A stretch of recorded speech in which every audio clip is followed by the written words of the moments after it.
Start हो गया। Hello, good morning. स्वागत है आपका आपके अपने ऑनलाइन यूट्यूब चैनल में देखेंगे इतिहास की दिन कलम से। मैं दीपपारा सर आपको मैथ और साइंस का सिलेबस करा रहा हूँ।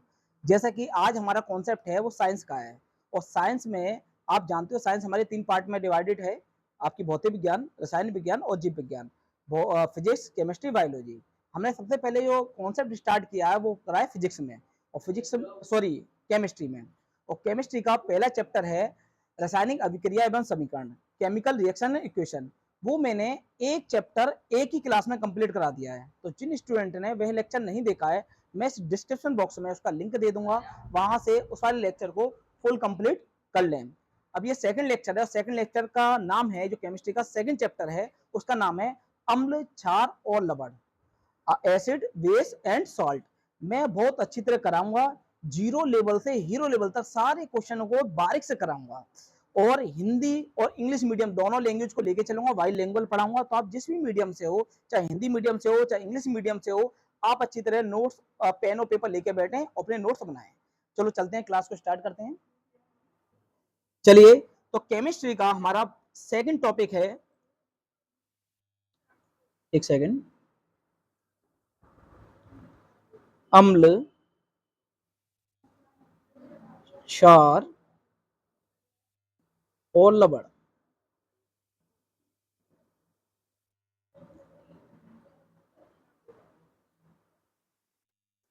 इसे ही इंग्लिश में बोलते हैं एसिड, बेस एंड सॉल्ट। पहले मैं आपको समझाऊंगा कि एसिड, बेस और सॉल्ट होता क्या है। बिल्कुल बेसिक से लेंगे, बिल्कुल जीरो लेवल से लेके चलेंगे। आपने अभी तक केमिस्ट्री अच्छी तरह पढ़ी नहीं थी, तो आज से पढ़ना, बहुत अच्छी तरीके से आपको केमिस्ट्री आ जाएगी। मैं कुछ भी आपको याद नहीं कराऊंगा, बिल्कुल बेसिक से कॉन्सेप्ट से समझाऊंगा। चलिए, तो पहले हम कॉन्सेप्ट लेते हैं आपके अम्ल और क्षार को। एक तरफ लिख लेते हैं हम अम्ल, और एक तरफ लिख लेते हैं क्षार। अम्ल, जहां अम्ल को बोला जाता है एसिड, और क्षार को यही बोला जाता है बेस।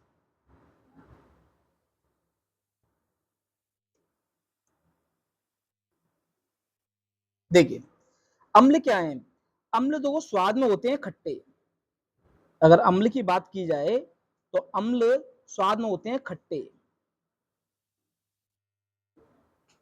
यही क्षार की बात की जाए तो ये स्वाद में होते हैं कड़वे। अम्ल स्वाद में होते हैं खट्टे और क्षार होते हैं स्वाद में कड़वे। ये अम्ल स्वाद में खट्टे होते हैं तो उसके एग्जाम्पल क्या क्या हो जाएंगे भाई? नींबू,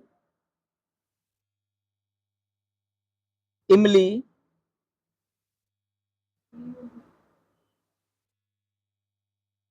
आम, ये क्या हो जाएंगे? आपके अम्ल के, आपके एग्जाम्पल हो जाएंगे। यही अगर क्षार की बात किया है तो भाई ये स्वाद में होते हैं कड़वे होते हैं, तो कौन कौन से हो जाएंगे? नीम, करेला, बिल्कुल बेसिक से समझते हैं। और क्या हो जाएगा? नीम, करेला आदि ईटीसी। और भी बहुत चीज होते हैं। ये जो अम्ल होते हैं, ये हमें, ये क्या करती हैं? एक आपने आपने लिटमस पेपर देखा होगा, नहीं देखा है तो मैं आपको समझाऊंगा क्या होता है litmus paper. Litmus paper, litmus पत्र बोलते हैं इसको। अम्ल लिटमस पेपर को क्या कर देते हैं? नीले को कर देते हैं लाल। मतलब अम्ल जो परिवर्तित करेगा वो लिटमस पेपर को क्या कर देगा? लाल कर देगा।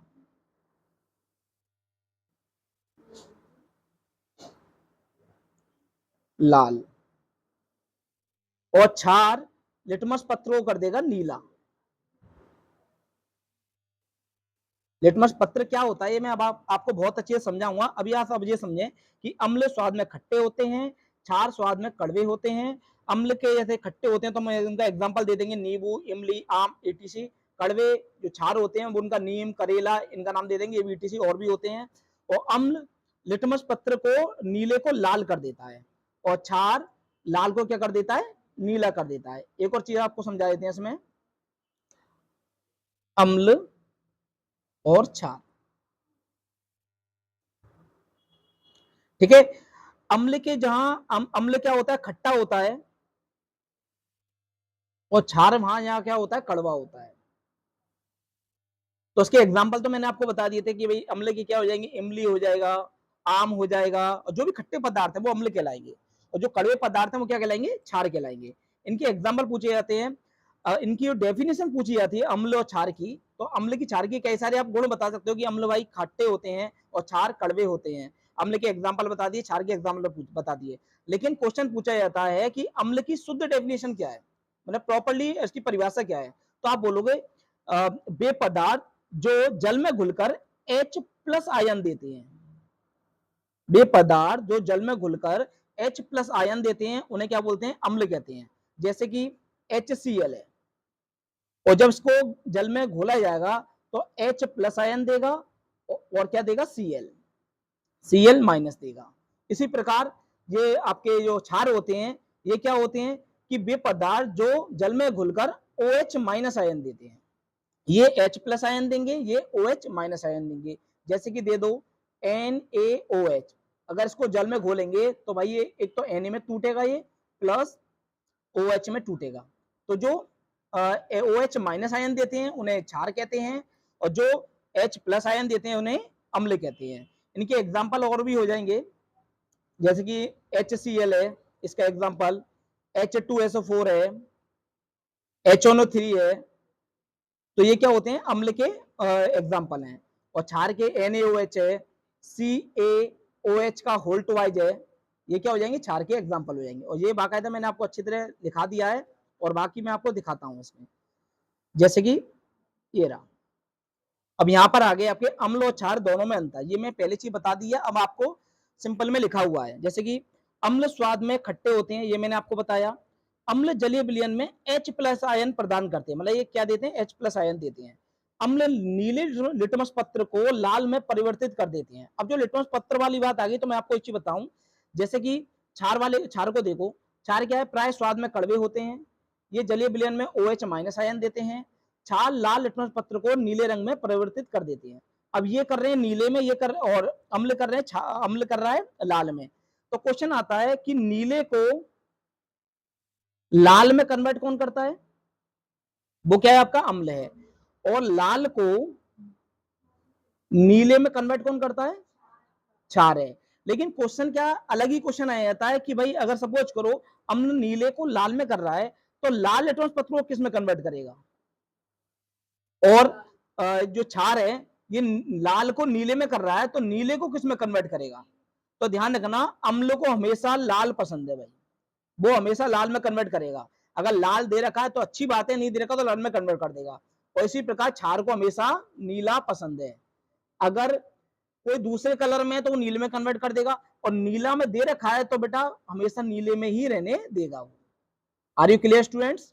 जैसे कि एग्जांपल दे रखे हैं अम्ल के, अम्ल क्या भाई H प्लस आयन देता है, जैसे कि HCl जो हाइड्रोक्लोरिक अम्ल है, H2SO4 सल्फ्यूरिक अम्ल है, HNO3 आपका नाइट्रिक अम्ल है, और CH3COOH एसिटिक अम्ल। ये क्या है, अम्ल के कुछ एग्जांपल हैं। इसी प्रकार क्षार, क्षार में क्या होंगे, OH होंगे, जैसे कि NaOH, जैसे कि KOH, जैसे कि CaOH का उल्टा, जैसे कि NH4OH। इसका नाम क्या हो जाएगा आपका, दो Na क्या होता है, सोडियम होता है, OH क्या होता है आपका, हाइड्रोक्साइड होता है, तो ये सोडियम हाइड्रोक्साइड हो जाएगा। K क्या होता है, पोटेशियम होता है, और OH क्या होता है, हाइड्रोक्साइड होता है, पोटेशियम हाइड्रोक्साइड। Ca कैल्शियम होता है, तो कैल्शियम हाइड्रोक्साइड हो गया। NH4OH, NH4 क्या होता है आपका, अमोनिया, तो ammonia hydroxide. Are you clear student. चलें, देखिए अगर आपसे अम्ल और क्षार की डेफिनेशन प्रॉपर पूछी जाती है, तो बेटा ये एक एक वैज्ञानिक रहे हैं जिनका नाम है स्वांते आरेनियस। कभी इससे भी क्वेश्चन पूछ लिया जाता है, स्वांते आरेनियस। इन्होंने अम्ल और क्षार की प्रॉपर डेफिनेशन दी। वो प्रॉपर डेफिनेशन क्या है बेटा, यही है आपकी। कभी कभी क्वेश्चन ये आएगा कि स्वांते आरेनियस के अनुसार अम्ल और क्षार की डेफिनेशन बताइए, तो आप क्या बोलोगे कि अम्ल जलीय विलयन में H प्लस आयन देते हैं, क्षार जलीय विलयन में OH माइनस आयन देते हैं। ये इनसे प्रॉपर डेफिनेशन अगर पूछी जाती है तो आप ये बताओगे, और बाकी ये क्या इनकी प्रॉपर्टीज है, गुण है। यही मैं आपको इंग्लिश में बता देता हूं, इंग्लिश में ये लिखा हुआ है, आप इंग्लिश वाले स्टूडेंट इंग्लिश में नोट करें। देखिएगा, अच्छा इसमें क्या है, इंग्लिश इंग्लिश ट्रांसलेट में क्या हो गया, ये NaON कर दिया है, ये थोड़ी गलती है, ये NaOH है, मतलब ये ON की जगह OH लगा लेना, ये यहाँ पर थोड़ी गलती हो गई है इंग्लिश ट्रांसलेट में। चलो चलते हैं, देखिए अब इसमें क्या बोल रहा है ये कि एसिड जो अम्ल है इसको बेटा इंग्लिश में बोलते हैं हम एसिड, ठीक है। कृपया स्टूडेंट शांत रहें। बेटा अम्ल को इंग्लिश में बोलते हैं एसिड। एसिड शब्द लैटिन भाषा में लिया गया है जिसका अर्थ है खट्टा, इसलिए अम्ल क्या होते हैं बेटा, खट्टे होते हैं। ये यहाँ पर बेटा ये चीज मैं आपको बता चुका हूं कि अम्ल स्वाद में खट्टे होते हैं, ये लीले लेटर पत्र को लाल में बदल देते हैं, ये जलीय विलयन में H+ आयन देते हैं। अब बेटा क्वेश्चन आता है कि भाई जब अम्ल होते हैं तो अम्ल बेटा प्रबल भी होगा और दुर्बल भी होगा, स्ट्रॉन्ग भी होगा और बेटा क्या होगा, कमजोर मतलब आपका वीक भी होगा। तो बेटा क्वेश्चन आता है कि प्रबल अम्ल कौन सी है, दुर्बल अम्ल कौन सी है। तो बेटा मैं आपको बता देता हूं, प्रबल अम्ल जो बेटा प्रबल अम्ल कौन से होते हैं बेटा, HCl जिसे हाइड्रोक्लोरिक अम्ल बोलते हैं, H2SO4 जिसे सल्फ्यूरिक अम्ल बोलते हैं।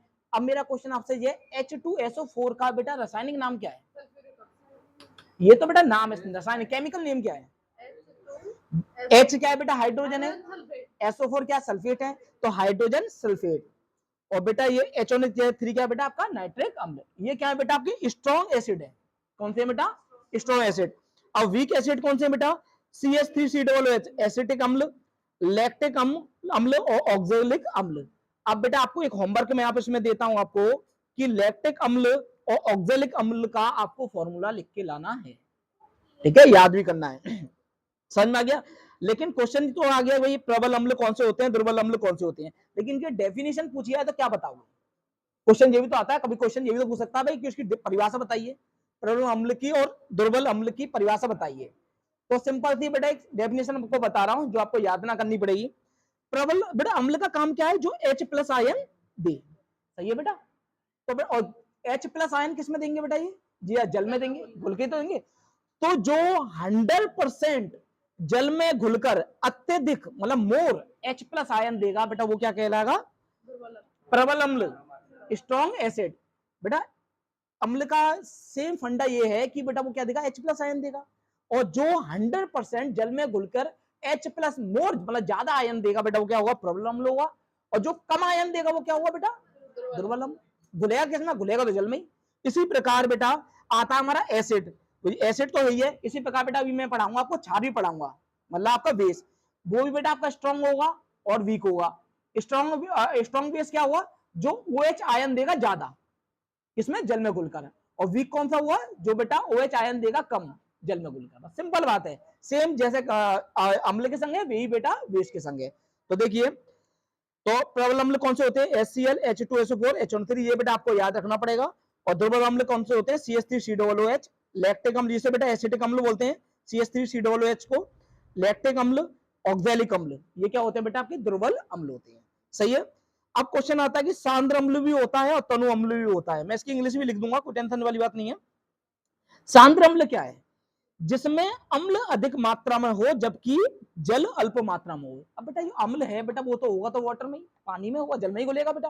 तो जिसमें एसिड ज्यादा हो जल कम हो उसे क्या बोलेंगे बेटा, सांद्र अम्ल बोलेंगे।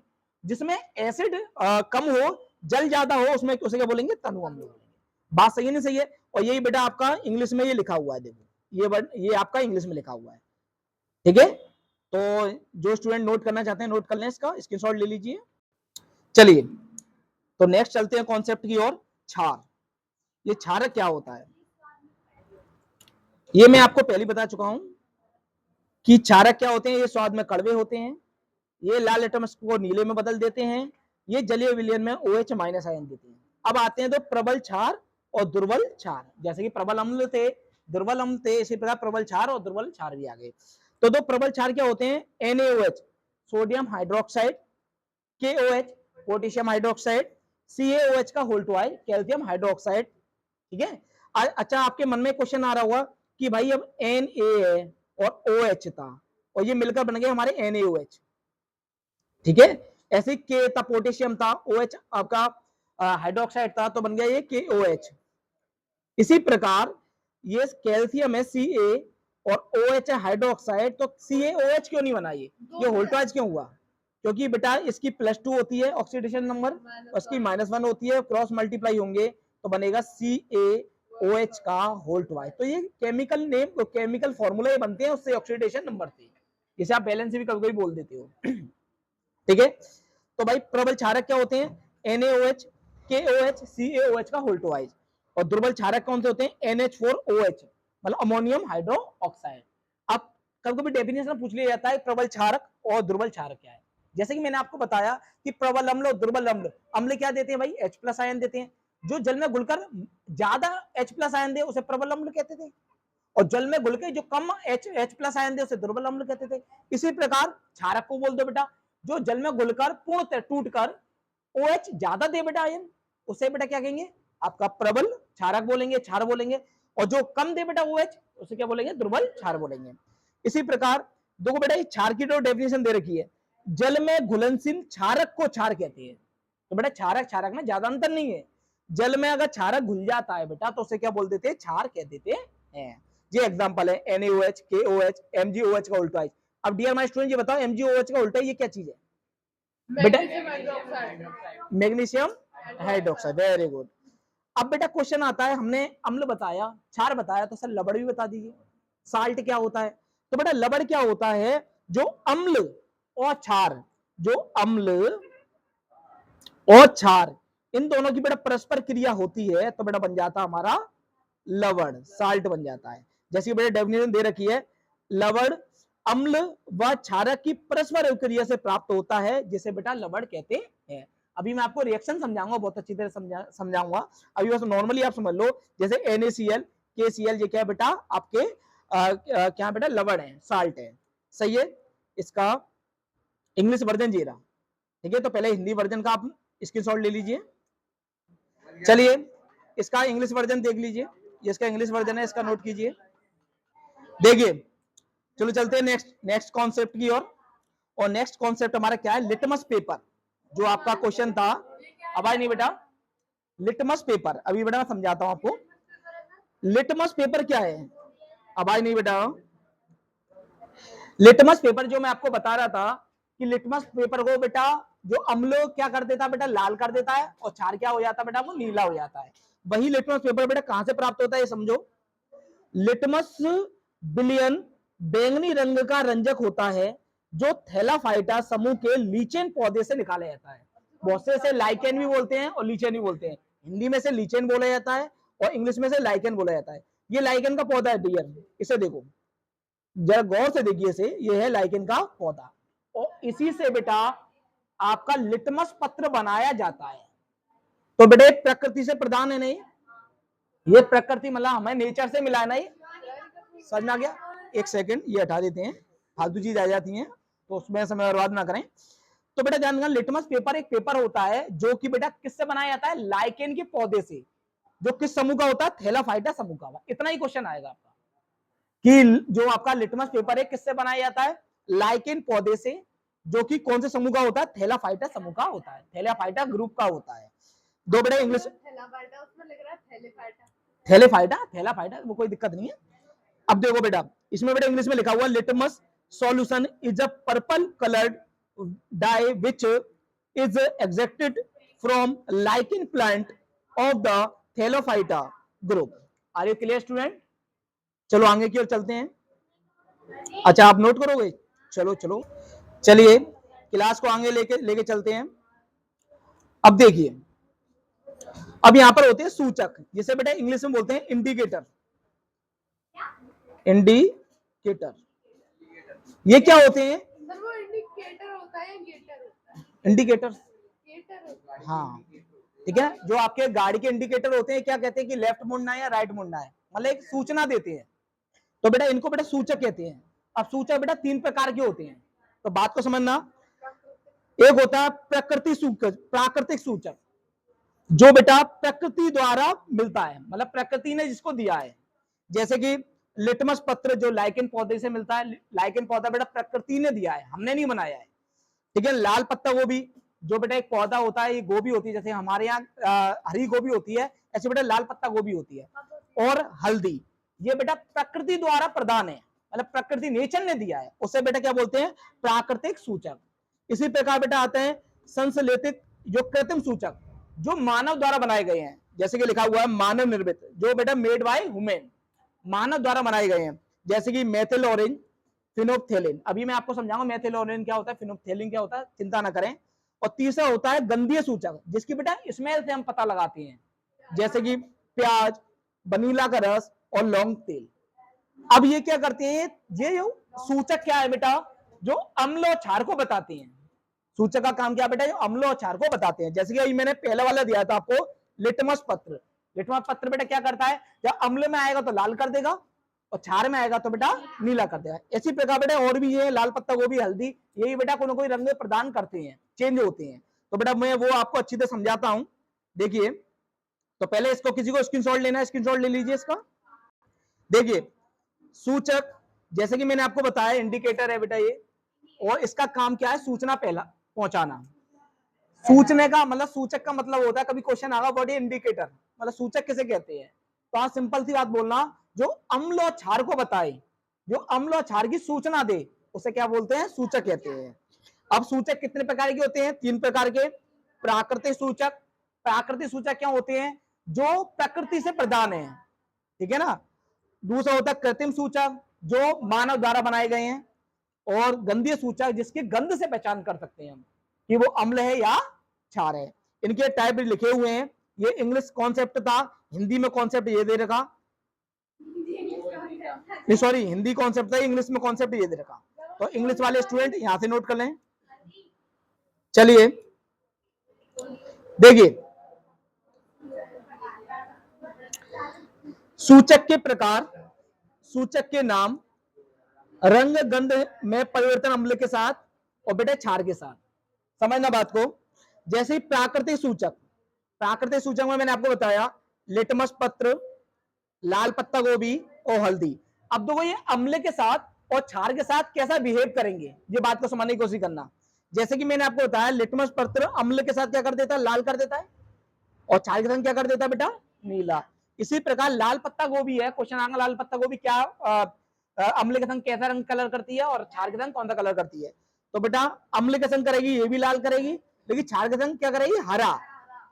और हल्दी, हल्दी में जब आप हल्दी में अम्ल मिलाओगे तो बेटा कोई रंग नहीं, मतलब कोई परिवर्तन नहीं होगा, जैसा रंग है वैसा का वैसे ही रहेगा।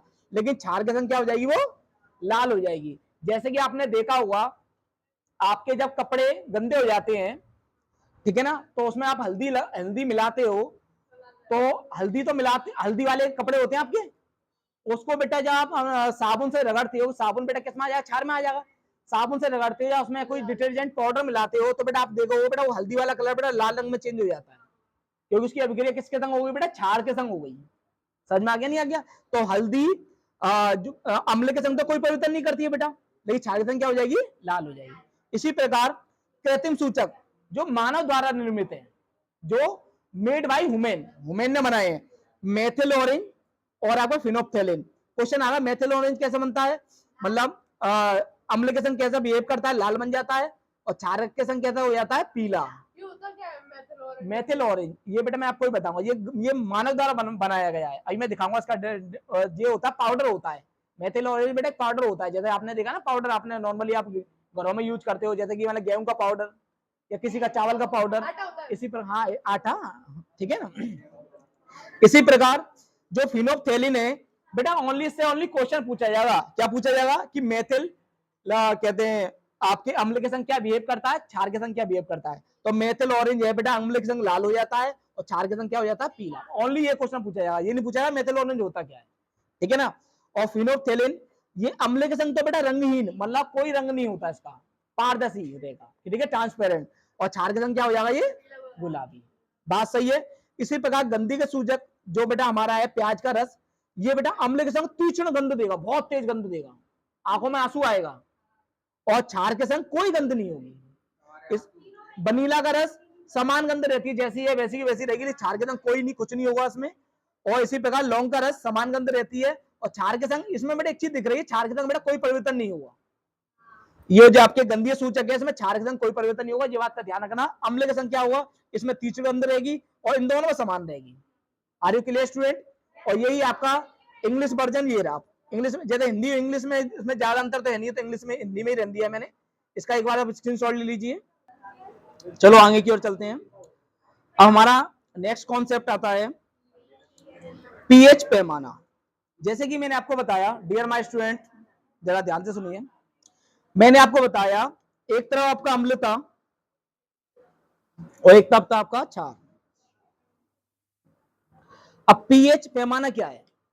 देखो ध्यान रखना, पीएच जो पैमाना होता है ये 0 से लेकर 14 तक होता है, 14 तक, और उसके बीच में होता है 7। ये एक पैमाना होता है, ठीक है। और ये भी बेटा पता लगाता है आपका अम्ल और क्षार का। ध्यान रखना 0 से लेकर 7 के जो बीच में होते हैं वो होते हैं डियर माय स्टूडेंट अम्ल, और 7 से लेकर 14 के बीच में होते हैं क्षार। अब आप कहोगे सर कि अम्ल होते हैं 0 से 7 तक और 7 से बाद वाले होते हैं क्षार। ध्यान रखना जिसका पीएच वैल्यू 0 से लेकर 7 तक आएगी वो क्या होंगे? एसिड होंगे, अम्ल होंगे। जैसे कि मैंने बोला 2.4 है पीएच वैल्यू, तो भाई क्या होगा? अम्ल होगा या क्षार होगा? अम्ल होगा। अगर 6.9 भी बोल देता हूं तो भी क्या होगा? अम्ल होगा। अगर मैं 7.1 बोलता हूं तो क्षार, 7.8 बोलता हूं तो क्षार, 13.2 बोलता हूं तो क्षार, अगर मैं 7 बोलता हूं तो क्या हुआ? Very good. ये आपका न्यूट्रल होता है जो कि दे रखा है, और ये होता है आपका लवण में, जो आपके घरों में यूज होता है NaCl, वो इसी में आता है आपका लवण में, ठीक है ना। 7 जो पीएच वैल्यू होती है ये हमारे शुद्ध पानी की वैल्यू होती है। एक चीज समझना, शुद्ध पानी की वैल्यू होती है क्या कहते हैं? 7। जिसका पीएच वैल्यू, पानी का पीएच वैल्यू अगर 7 है तो बेटा वो शुद्ध पानी है। उसमें ना तो वो एसिड है ना ही वो उसमें बेस है, उसमें कोई भी आयन नहीं होगा, क्योंकि अगर अम्ल होगा तो प्लस आयन होगा उसमें, और बेस होगा तो माइनस आयन होगा। अम्ल होगा तो H+ आयन होगा, और बेस हुआ तो OH- आयन होगा। लेकिन जहां शुद्ध है 7 है वहां पर तो कोई आयन नहीं होगा। तो मेरा आपसे क्वेश्चन ये है, क्या शुद्ध जल में जिसका पीएच वैल्यू 7 होती है, क्या शुद्ध जल में विद्युत धारा मतलब इलेक्ट्रिक करंट फ्लो करेगा नहीं करेगा? ध्यान रखना डियर माय स्टूडेंट, करंट को फ्लो करने के लिए आयन की आवश्यकता होती है। एक बार ध्यान सुन लो, करंट को फ्लो करने के लिए मतलब विद्युत धारा को बहने के लिए हमेशा आयन की आवश्यकता होती है। अब आप देख रहे हो न्यूट्रल पे कोई आयन है क्या? नहीं है ना। तो न्यूट्रल पे जो वैल्यू होगी, जो भी कॉन्सेप्ट होगा उस पर कभी धारा प्रभावित नहीं होगी। तो शुद्ध जल में कभी भी बेटा करंट नहीं बहता। करंट बहेगा वो अशुद्ध जल में बहेगा, मतलब उसमें कोई ना कोई मिनरल्स आ जाएंगे, कई बैक्टीरिया आ जाएंगे, तब बेटा वो क्या होगा? या तो अम्ल होगा या क्षार होगा, तब बेटा उसमें क्या होगा? करंट फ्लो करेगा। तो क्वेश्चन आता है अम्ल में करंट फ्लो करेगा? तो बेटा करेगा। क्यों करेगा? क्योंकि वो H+ आयन देता है। क्षार में करंट फ्लो करेगा? बिल्कुल करेगा, क्योंकि वो OH- आयन देता है। लेकिन न्यूट्रल जो होते हैं उसमें कभी करंट फ्लो नहीं करेगा। तो जो बेटा जिस पानी में करंट फ्लो करता है उसका बेटा मान, पीएच मान बेटा 7 से ज्यादा होता है। क्या होता है बेटा? 7 से ज्यादा होता है, जब भी बेटा करंट फ्लो करेगा, अन्यथा नहीं करेगा। ठीक है ना। तो ध्यान रखना, हाँ तब भी करेगा, ठीक है। तो ध्यान रखना, तो जिसका मान 0 से 6 तक होगा या 6.9 तक भी होगा वो बेटा अम्ल की प्रकृति के होंगे, और जिनका 7.1 से 14 तक होगा वो क्षार प्रकृति के होंगे। अब क्वेश्चन ये आता है कि पीएच मान, कभी कभी क्वेश्चन यही पूछ लेता है पीएच मान, पीएच मान की परिभाषा बताइए। पहले आपको मैं बता देता हूं एक पीएच, पीएच का मतलब क्या है? दो ध्यान रखना, पी का मतलब होता है पोटेंज, और पोटेंज का मतलब होता है शक्ति, और शक्ति को एक भाषा में आप बोलते हैं पावर, सही है। और H का मतलब होता है हाइड्रोजन। बात को समझने की कोशिश करना। तो क्वेश्चन आता है पीएच वैल्यू क्या है? कभी क्वेश्चन आएगा पीएच वैल्यू किसी कहती है, what is means of pH value, pH मान क्या है? तो आप क्या बोलोगे? दो, ये क्या है? हाइड्रोजन की शक्ति तो है, जो हाइड्रोजन की शक्ति को बताता है उसे क्या बोलते हैं? पीएच मान कहते हैं। जिसमें हाइड्रोजन की शक्ति होती है उसे क्या कहेंगे बेटा? पीएच मान कहेंगे। बात सही है? तो हम कह देंगे the power of hydrogen is called pH value. The power of hydrogen is called pH value, मतलब हाइड्रोजन की शक्ति को क्या कहते हैं बेटा? पीएच मान कहते हैं। अब क्वेश्चन आता है पीएच मान का स्तर क्या है, पीएच मान का रेंज क्या है, क्वेश्चन आएगा पीएच मान की रेंज क्या है। तो डियर माय स्टूडेंट आप क्या बोलोगे, पीएच मान 0 से स्टार्ट होता है, कहां तक जाता है, 14 तक जाता है। तो ध्यान रखना, एक क्वेश्चन में अनेक क्वेश्चन में आपको इन्वॉल्व करके दिखा रहा हूं, तो एग्जामिनर आपसे कैसा क्वेश्चन कर ले आपको भी मालूम नहीं है, तो इसलिए मैं आपसे पूछ रहा हूं कि क्वेश्चन आएगा कि पीएच मान किसे कहते हैं, तो आपको power of hydrogen, the power of hydrogen is called pH value, मतलब हाइड्रोजन की शक्ति को क्या कहते हैं, पीएच मान कहते हैं। क्वेश्चन आएगा कि पीएच मान की रेंज क्या है, तो आप क्या बोलोगे 0 से लेकर 14 तक होता है। क्वेश्चन ये आएगा कि किसी पीएच वैल्यू 3.5 है तो वो अम्ल है या क्षार है, तो आप क्या बोलोगे अम्ल है, क्योंकि 0 से लेकर 6.9 तक क्या रहता है, अम्ल रहता है, 7 पर न्यूट्रल रहता है, और 7.1 से 14 तक क्या रहेगा आपका, क्षार होगा, 20 रहेगा। Are you clear students? चलिए आगे चलते हैं, इसे आप नोट करोगे। चलिए अब आज नहीं बेटा, देखिए अब क्वेश्चन आता है आपका पीएच पैमाना, क्वेश्चन आ पीएच पैमाना किसे कहते हैं, या इसे इंग्लिश में बोलेंगे पीएच स्केल। तो डियर माय स्टूडेंट अभी मैंने आपको बताया पीएच स्केल क्या कर रहा है भाई, या तो अम्ल को बता रहा है, या वो क्षार को बता रहा है, या वो लवण को बता रहा है। तो हम बोल सकते हैं पीएच स्केल क्या है, जो अम्ल क्षार और लवण को बताए उसे क्या कहते हैं बेटा, पीएच स्केल कहते हैं। आप इंग्लिश में लिख सकते हो the scale indicated acid base and salt, acid base and salt is called pH scale. Are you clear students? सही है नहीं सही है? चलिए अब मैं आपको, आप बोल रहे थे कि भाई मेथिल ऑरेंज क्या होती है, तो डियर माय स्टूडेंट ये होता है मेथिल ऑरेंज, मैं आपको बताया था पाउडर होता है वो मेथिल ऑरेंज ये है, सही है। और ये क्या है, ये बेटा हल्दी है, हल्दी वाली लिक्विड है, यहां पर था अम्ल जिसका बेटा कलर जैसे का था वैसे ही रहा, लेकिन यही बेटा जैसे क्षार में आता है तो बेटा क्या हो जाता है, ये रेड हो जाता है। Are you clear student? ये मैं आपको बता भी चुका हूं और समझा भी चुका हूं। चलिए हाँ बेटा खा सकते हो, खाना चाहो तो। चलिए चलिए तो हम नेक्स्ट पेज लेते हैं। अब हमारे तरफ एक तरफ है अम्ल, एक तरफ है क्षार, इसको और अच्छी तरह समझते हैं, मतलब एसिड, यहां पर है बेस।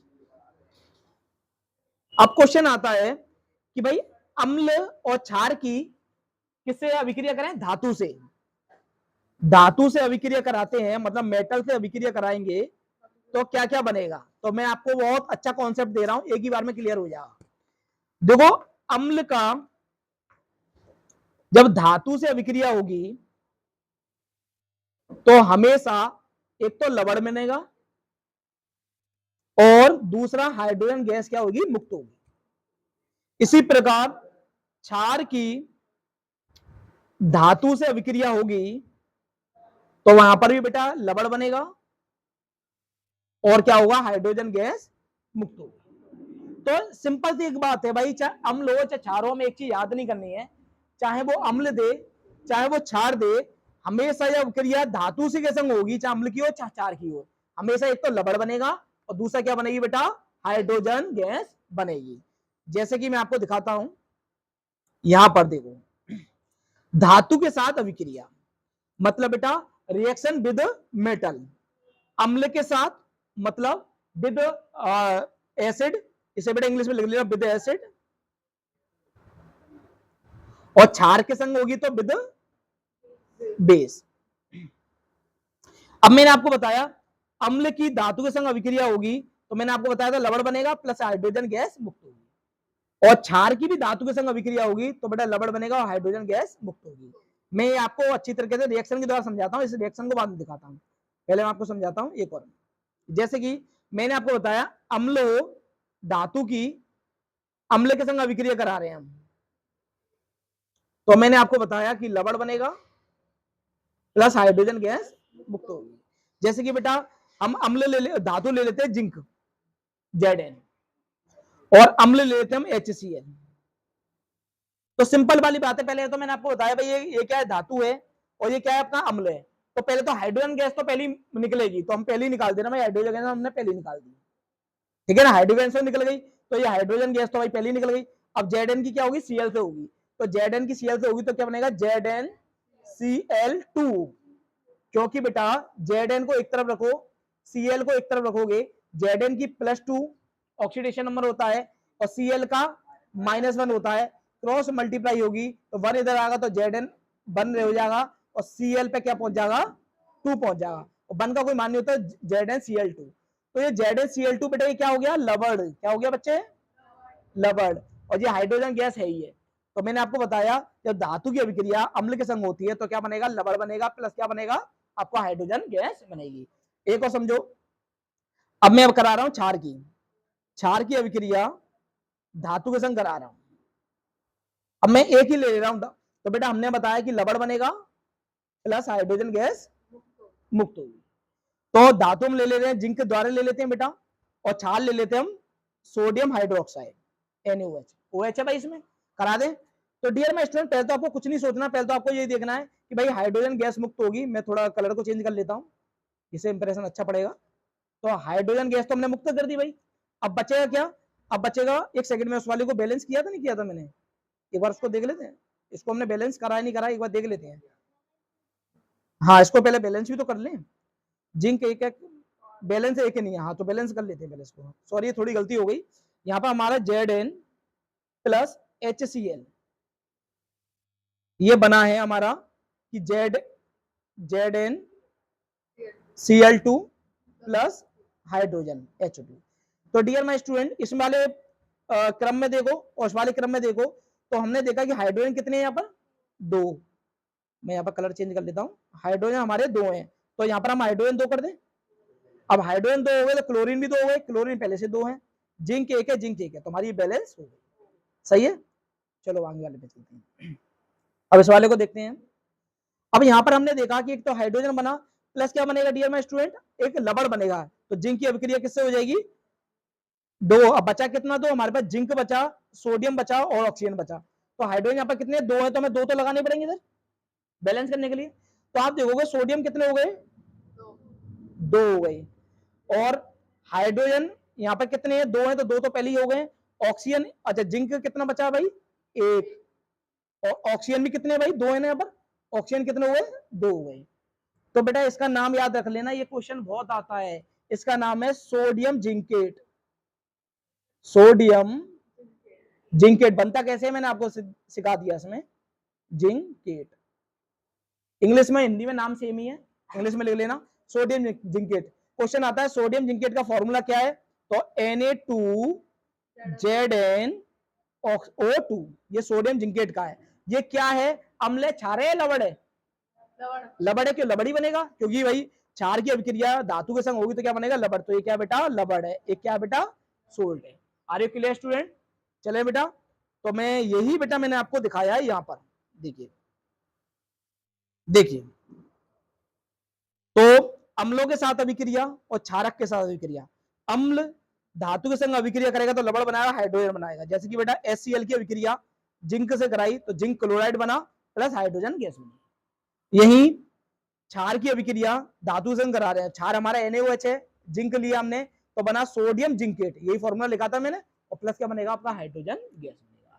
तो इस बात से आपको क्लियर हो गया, चाहे धातु की अभिक्रिया अम्ल से हो चाहे क्षार से हो, हमेशा कौन सी गैस निकलेगी, हाइड्रोजन गैस निकलेगी, और बनेगा क्या बेटा, लवण बनेगा। सीधे बेटा क्वेश्चन आएगा कि अम्ल की धातु के संग अभिक्रिया होती है तो कौन सी गैस निकलती है, हाइड्रोजन, और क्या बनता है, लवण। क्षार की धातु के संग अभिक्रिया होगी तो कौन सी गैस निकलेगी, हाइड्रोजन, और कौन सा बेटा क्या बनेगा, लवण बनेगा।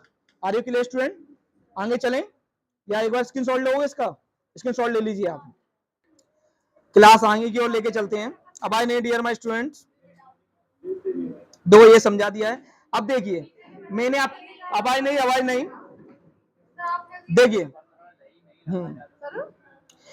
क्वेश्चन है पीतल के बर्तनों में दही नहीं रखा जाता है क्यों, ये क्वेश्चन आ रहा सीधा, एक सेकंड, क्वेश्चन आ रहा पीतल के बर्तनों में दही नहीं रखा जाता, ये आपने अभी तक क्वेश्चन पूछा था। बेटा एक चीज बताओ मुझे, पीतल क्या है, पीतल क्या है, एक बेटा धातु है ना, मेटल है ना, ठीक है ना, बेटा पीतल बेटा Cu नहीं होता, कॉपर और जिंक, कॉपर और जस्ता का बेटा मिश्रण होता है पीतल। तो एक धातु तो है ना, और दही क्या है बेटा, इंग्लिश में बता रहे हो, खट्टा मल्ला आप अम्ल है। तो डियर माय स्टूडेंट, धातु की अम्ल के संग अभिक्रिया होगी तो बेटा मैंने अभी आपको बताया था कि एक तो लवण बनेगा बच्चे, और एक क्या हाइड्रोजन गैस मुक्त होगी। तो बेटा ये लवण जो बनता है ना, ये बहुत विषैला होता है। कौन सा होता है बेटा, मतलब जहर, एक तरह जहर हो जाता है, जो कि मानव के लिए अच्छा नहीं है। अब देखो बेटा इसमें क्या लिखा हुआ है, पीतल जो कि एक धातु है, जो मैंने भी आपको समझाया, जो खट्टे पदार्थ जैसे दही से क्रिया करने पर विषैला लवण का निर्माण करता है, जो कि मानव के लिए, स्वास्थ्य के लिए हानिकारक होता है। इसलिए पीतल के बर्तनों में दही नहीं रखा जाता है। Are you clear students? ठीक है, और यही आपका इंग्लिश में लिखा हुआ है, इंग्लिश वाले वर्जन वाले इंग्लिश में क्वेश्चन को देखेंगे। ठीक है, चलिए, तो पीतल के बर्तनों में दही नहीं रखा जाता, ये मैंने आपको बहुत अच्छी तरह समझा दिया है। हाँ, सब कुछ बताएंगे ना, थोड़ा ना शांत रखें। तो देखिए ये कॉन्सेप्ट आपको अच्छी तरह क्लियर हो गया है। अब चलते हैं नए कॉन्सेप्ट की ओर, और नए कॉन्सेप्ट में ज्यादा कुछ नहीं, अब मैं आपको एक होमवर्क दे रहा हूं। देखिए डियर माय स्टूडेंट, शांत रहिए। प्राकृतिक स्रोत अम्ल, प्राकृतिक स्रोत अम्ल, जैसे कि सिरका है, इसमें सिरका में कौन सा अम्ल पाया जाता है बेटा, एसिटिक अम्ल। संतरे में साइट्रिक अम्ल, सिट्रिक अम्ल बोलते हैं इसे। इमली में टार्ट्रिक अम्ल, टार्ट्रिक एसिड, और टमाटर में ऑक्जेलिक अम्ल। इसी प्रकार खट्टे दूध या दही में क्या होता है, लैक्टिक अम्ल। हाँ, नींबू में सिट्रिक अम्ल, जो कि सिट्रिक अम्ल बेटा इससे पहले एक संतरा में ही पाया जाता था, नींबू में भी ये बताया। चींटी का डंक मेथेनोइक अम्ल, और नेटल का डंक ये क्या होता है, मेथेनोइक अम्ल। नेटल एक तरह तुम बोल सकते हो मधुमक्खी होती है, तो उसमें भी बेटा कौन सा जो उनके डंक मारने का होता है, उसमें बेटा क्या होता है, मेथेनोइक अम्ल ही होता है। तो आपको होमवर्क एक में देता हूं, ये आपको करके लेके आना है, इन सबों के केमिकल फॉर्मूले और नेम, ये लिख के लेके आने हैं आपको। और आज की क्लास को यहीं पे समाप्त करते हैं। उम्मीद है आपको हमारा लेक्चर समझ में आया हो, पसंद आया हो। अगर पसंद आया है तो लाइक कीजिए, सब्सक्राइब कीजिए, फ्रेंड सर्कल में शेयर भी कीजिए, और बेल आइकन को प्रेस कीजिए, जिससे क्या है, जितने वीडियो अपलोड हो उनका नोटिफिकेशन सबसे पहले आपको मिल सके। जय हिंद, जय भारत।